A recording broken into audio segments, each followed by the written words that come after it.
Menteri Keuangan Purbayayudi Sadewa kini tampil sebagai utusan Presiden Prabowo untuk membenahi keuangan negara yang carut-marut selama 1 dekade rezim Jokowi. Namun publik bertanya-tanya, kenapa Muhammad Misbahkun menghentikan RDP dengan Menkyu dan meminta laporan tertutup?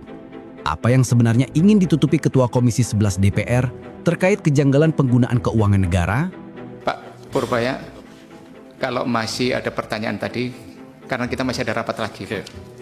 Tadi itu sebenarnya kita rapat pengantar, Pak. Jadi itu pengantar. Jadi menurut saya yang lainnya nanti dijawab tertulis. Kita akhiri rapat siang hari ini. Jika wakil rakyat terus bersikap tidak transparan, jangan salahkan rakyat bila lebih memilih parlemen jalanan untuk menyuarakan aspirasi. Rakyat sudah cerdas. Mereka tahu praktik fee 10 hingga 15% yang diminta oknum dewan dalam proyek anggaran.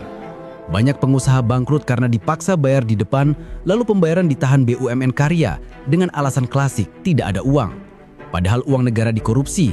Ada yang bahkan sampai kehilangan nyawa akibat lilitan hutang yang ditimbulkan oleh sistem kotor ini.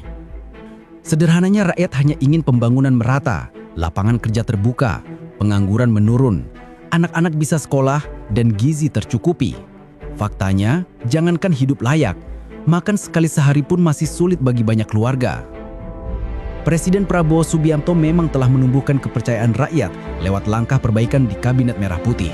Tapi beliau harus tetap waspada terhadap pembantu pengkhianat dan penjilat yang berusaha merusak cita-cita menuju Indonesia Emas 2045.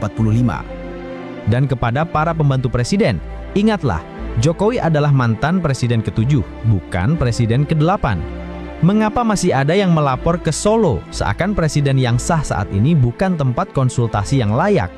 Loyalitas buta yang seharusnya berhenti setelah pesta demokrasi usai justru dipelihara, menambah kekacauan. Soal program makan bergizi gratis, rakyat tentu mendukung. Tapi akan jauh lebih bermanfaat jika dana 300 triliun rupiah digunakan juga untuk membuka lapangan kerja, membangun 300 sentral industri per tahun, menghidupkan 12.000 koperasi dan kelompok tani, serta mendorong pertanian, perkebunan, perikanan, dan pertambangan.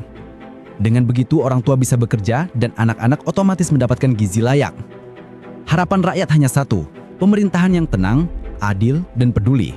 Merdekakan rakyat dari kelaparan, dari kemiskinan, dari biaya pendidikan yang mencekik, dari mafia hukum, mafia tanah, dan dari oligarki rakus yang merusak negeri ini.